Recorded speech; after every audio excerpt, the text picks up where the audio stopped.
The title of this work is Composition Number 1, Mossy Stones Gray, and this is kind of my more abstract vein of work. It's similar to the landscapes I do, but it's kind of stripping away all of the representational imagery and just creating a pure color field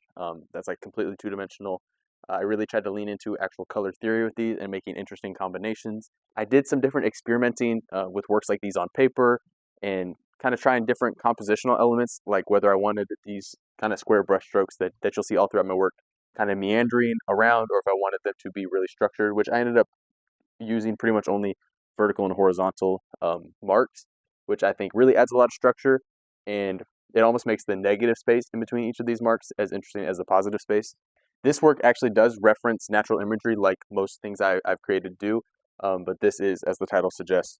kind of looking down at a big stone with a lot of different moss and lichen on it. And so this work really just tries to capture the interesting patterns and colors that you can find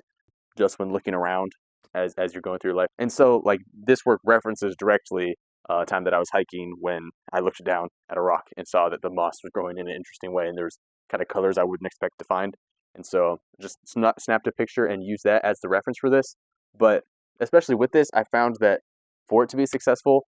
I can use a reference to kind of get it going, but eventually I have to kind of let it be a self-contained work. So once I had an outline and an idea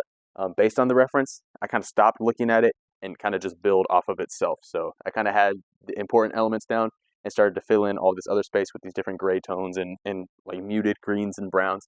And so by diverging from the reference, I think that I was able to create something that's a little more interesting than literally looking at a gray mossy stone, while also kind of making it tie into the rest of my work. By really leaning into the contrasting colors here, like these bright oranges and these more muted blues, as well as the kind of wide range of values that I have in all these strokes, it adds a lot of energy, and this live edge that I created, I think adds a lot of movement to the piece. This is composition number 1, Mossy Stone Gray.